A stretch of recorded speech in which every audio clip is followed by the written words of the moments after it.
I thank God again for my brothers. They told me to do this now to get it out the way so they don't hijack the service. Aru. Okay. All right. Now we got that out the way. We're just going to jump right into the Word of God. Be up, and I'm going to be right back over in that seat in a minute. So if y'all help me preach, we're going to get out the way. Luke chapter 15, verse 17 through 24.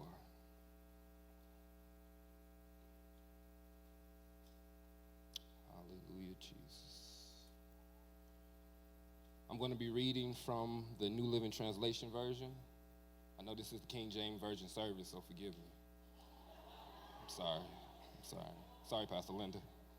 Sorry.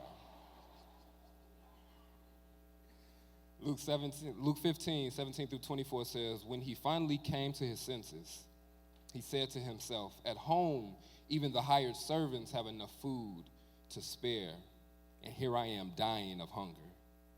I will go home to my father and say, Father, I have sinned against both you and heaven, and I am no longer worthy to be called your son. Please take me on as a hired servant. So he returned home to his father. And while he was still a long way off, his father saw him coming. Filled with love and compassion, he ran to his son, embraced him, and kissed him. His son said, Father, I have sinned against both heaven and you, and I am no longer worthy of being called your son. But his father said to his servants, quick, bring the finest robe in the house and put it on him. Get a ring for his finger and sandals for his feet, and kill the calf we have been fattening. We must celebrate with a feast. For the son of mine was dead and is now returned to life. He was lost and now is found. So the party began. In verse 17, he was talking from the pig pen. And in verse 24, he's being prepped for a party.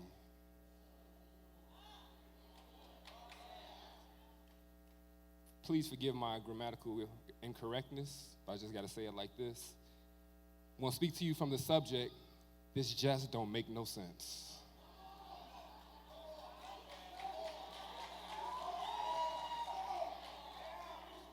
One day I'm at my lowest point, and then on another day I'm sitting on the mountaintop. This just don't make no sense. How a God so great could deal with a person so jacked up on the inside. This just, I don't understand.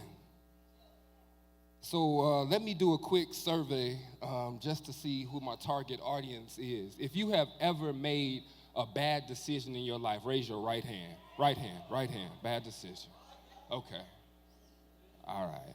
Okay. All right. Okay. All right. With your left hand, now, this is where we're going to lose a few people. If you have made a bad decision, but went into that decision, know it was going to turn out bad. Like, this is not the best thing I need to do, but I'm going to do it anyway. Raise your left hand. Okay. Got a few more people than I expected. Okay. Not you. Yeah, Mother Callahan, don't put your hand up. No. No bad. Mother Callahan, don't make no bad decisions. All right. Last question.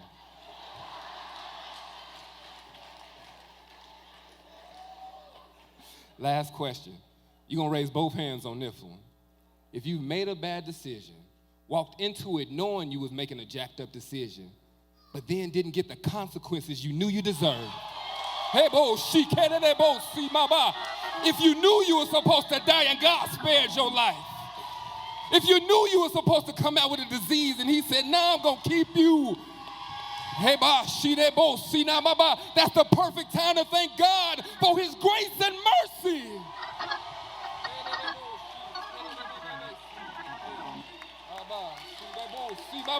I made bad decision after bad decision, but my God still keeps me.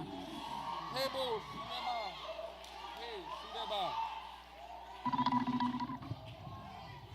decisions. Woo. Decisions. Decisions ain't going nowhere. You got to deal with decisions every day you open your eyes. You got to decide even if you're going to get out of bed or not. You got to decide if you're going to put some clothes on or brush your teeth. Even not doing anything is a decision you're making. So why not make the best decisions you can? Now, a lot of times we're looking at outside influences. My family's jacked up. My mother and my father wasn't around.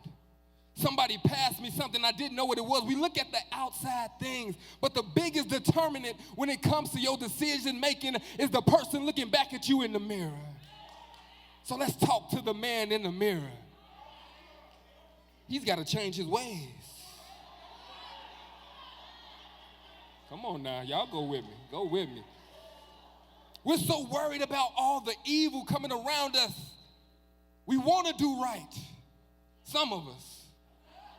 We want to do what God is asking us to do, but we're so concerned about the evil that's always present around me. We don't even want to blame ourselves. We say, God, it's not my fault. You know my heart, God. But my friends pushed me to that point. God, you know my heart, but you know it came up in my family bloodline. And God is just sitting back looking like, but when are you going to take responsibility for the yes you gave and the no you gave? When are you going to take responsibility for the decisions that you've made? Now, personally, I'm trying to do a little bit better when it comes to health, but I feel like if they stop making chocolate chip cookies, I won't have to make the decision to eat them. Wouldn't it be so much easier if everything just went away that you're not supposed to have? It would just be so much easier. But no, God says you've got to get strong. You've got to man up. You've got to woman up. You've got to get to a point where you can look temptation in the face and say, I will not go. Gird up your loins. Go to the source of where your strength comes from. Who can deliver us from this body of death? Nobody but Jesus the Christ. And it seems like Jesus is the last decision we make sometimes. It seems like he is the last person we come to in a time of need. But he says, seek me first while you can find me. If you come to me, I'll make the way straight. I wish that we could take this prodigal son through new images. See what's going on the inside of his mind and his heart. Talk to me about your daddy issues.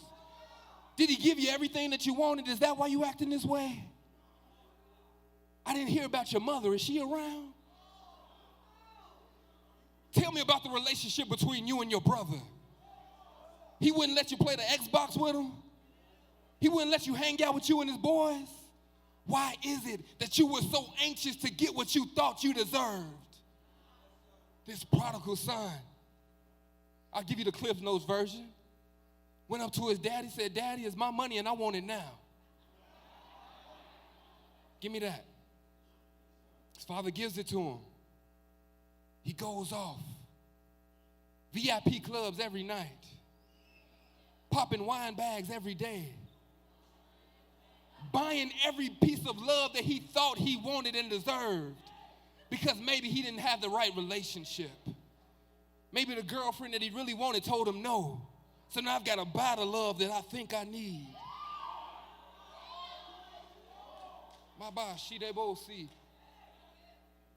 And now, not even realizing, he goes to check his Chase account and the money's running low. He gets a notification that his bank account is in overdraft. He makes a bad decision to leave, but he makes another bad decision to stay gone. He had one calamity and could have turned around then, but he said, no, I'm going to go a little further and try to get a job out here. And this man puts him in a pig pen. And a part of this story that I overlooked for so long, he said he was so hungry he would have eaten the corn cobs, but they wouldn't even give it to him. He's sitting here working in the lowest place of his life by choice. And then the things that he wants, they won't even give it to him. So now he finds his mirror in the mud. He starts to see himself in the mud. Where have you seen yourself? Where did God allow your mirror to pop up? Was it in a pillowcase? Was it in a sack of weed? Where did your mirror pop up where God allowed you to see yourself?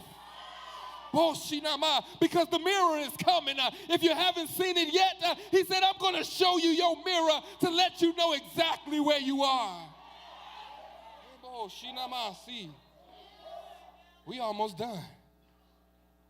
So he shows them this mirror. But he's already locked into a slave mentality. Hear him talking out the both sides of his mouth. I'm about to go home to my father and ask him to be a slave. I'm going back to the place I was born so I could work as a hired hand. Sends him home, goes back home. He's running up. He says, Father. No, I don't even want to hear it. Father, I'm trying to, I don't want to hear it. This is where the mercy of God rises above all things. Father, I've sinned against heaven and you. Yeah, I know.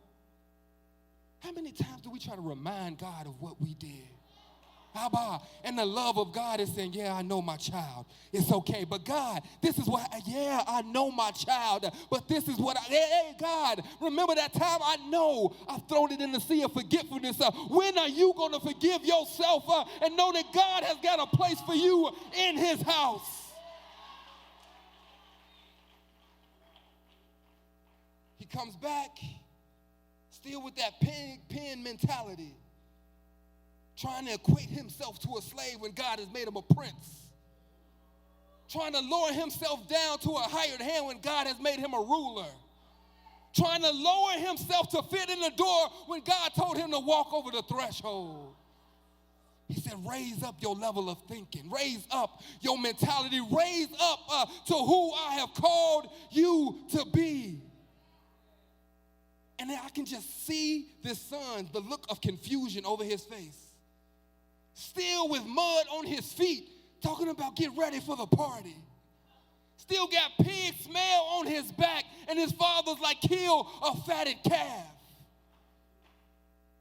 Still got corn shuckles in the back pocket, and God is saying, give me those dirty clothes.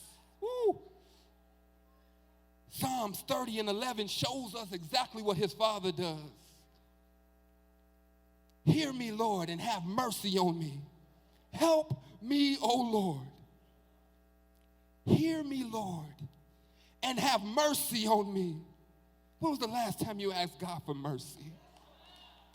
When was the last time you cried out to God in sincerity, saying, God, I don't know what I'm doing. I know I've made decision after decision that's gone wrong, but I need you to have mercy. Hear me, Lord, and have mercy on me. Help me, O Lord. Verse 11 says, you have turned my mourning into dancing. Hey, Reese, can I get a little funeral music, please? His father had been in mourning since his son left, walking back to and fro. My God, my son has left me. Hey, but you got another son over there. Yeah, I know. But my son has left me. He's gone. I'm in mourning. I don't know if he's dead or alive. He ain't called me, not sent me a message or nothing. But then he looks up one day and he sees his boy coming. He sees his seed coming back. He sees the one that he gave out to this world coming back to him. And you have to change the circumstances that you're in. He was in mourning. But you can't mourn when your son comes back home. You can't mourn when what God told you was going to happen starts to come back to you. I'm pretty sure that father knew at some point, if he's alive, he's got to come back. He's got to come back at some point. So when he sees them coming in the distance, he looks over at his minstrels and say, minstrels, we ain't mourning no more. My son is coming back home. It's time to start this celebration. Because what God says, if you turn my mourning into joyful dancing, you have taken away my clothes of mourning and clothed me with joy. So when that boy got a little closer, he said, I know what to do with this one. Give me those dirty clothes. Give me those dirty clothes. Let me put some joy on you. Let me put peace on you. God says, let me change your clothes. Let me take the joy and put it on you. Let me take my peace and put it on you. He said, the mourning time is over. The mourning time is done.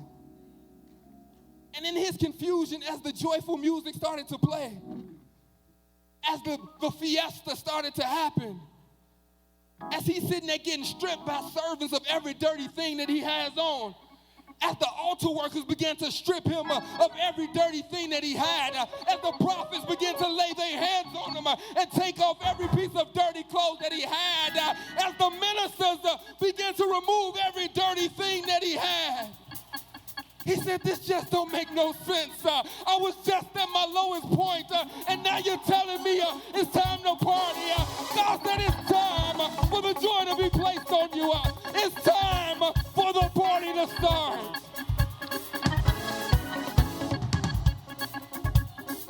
And I could just see him. I could just see him right there, so confused. So confused. This just don't make no sense, but I'm going to start jumping. This just don't make no sense, but I'm going to start running. This just don't make no sense, but I'm going to start skipping. I'm going to do whatever my father told me to do. If you got to run, you better run. If you got to jump, you got to jump, even if it don't make no sense.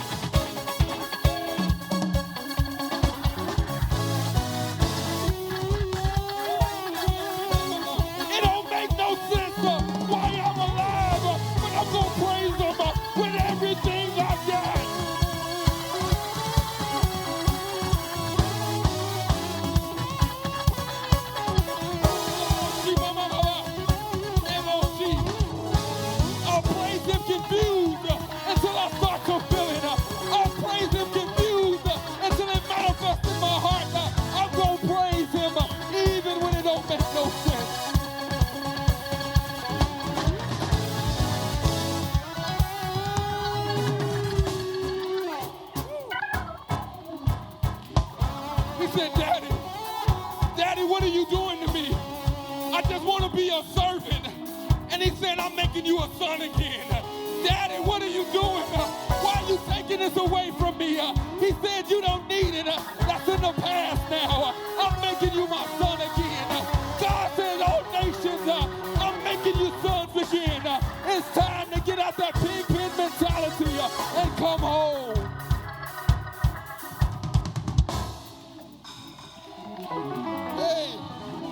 Hey.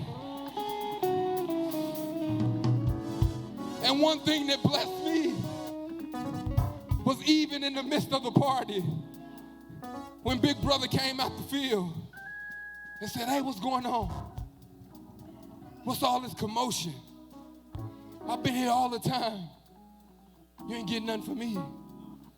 I've been here the whole time. Where's my rib tips? I've been here every day. You ain't gave me no bump in my allowance. The father comes out and talks to him. And as most of you all know what happens, the father tries to straighten him out. But where was the prodigal son? He was inside partying. He said, I ain't worried about what my brothers say. My father let me come back, and I'm back. I don't care what nobody else think about it. God told me to praise, and I'm going to praise. God told me to party. It's time to party. It don't make no sense, but I'm here for the party.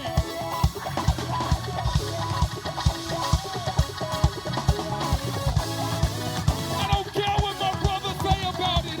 It might not make no sense to you, but I know what God did for me. I know where he snatched me out of. I know where he picked me up from.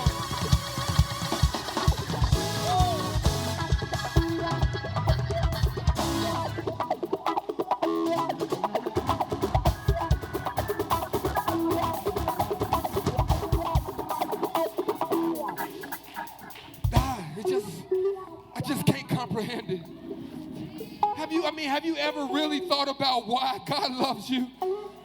Have you ever thought about why the mercy of God is on your life? Have you ever thought about why God saved you? Have you ever thought about why people around you have died, but you're still here? Have you ever thought about why God allowed you to walk out of crash after crash, bad decision after bad decision, bad relationship after bad relationship? He said it's because I love you. I see myself, Father, in you. And no matter how far away you get, when you start to come home, the party starts. It might not make sense, but when I see you coming back my way, the party starts.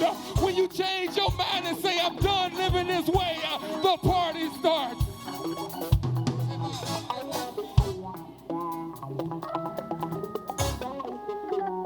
Decisions. Somebody needs to make the right decisions. Decisions start immediately. Like I said, they're not going anywhere. What are you going to do right now? Are you going to leave this place and go back to a distant land? Will you leave this place and go back to a pig pen mentality? Or will you say, Father, here am I. I don't know what to do. I don't know where to go, but I'm here. I'm broken. Oh, he is nigh to a broken heart.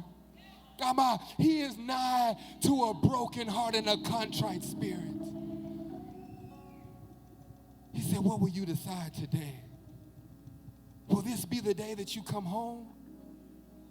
Or will you make a decision to go further away?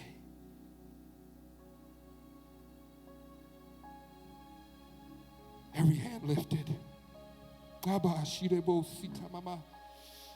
Some people feel like just because they walked in the door that they're at home, but your mind is so far from God. Your heart is 29,000 miles away, but your body is present. God says, I need your heart, I need your mind, I need your soul, I need every piece of you. Because 99% is not enough. If the devil's got 0.5%, he's satisfied because God needs it all. What will you decide today? Will you decide that the words I heard were cool and I'm going to just go home and finish doing what I was going to do the rest of the weekend? Or you say, God, I need to make an honest decision. Even though it don't make no sense, I've got to come back. Even when I'm trying to figure it out on my own, I know you're the only source of my strength. What will you decide today? It's time to come back to God. It's time to come back to God.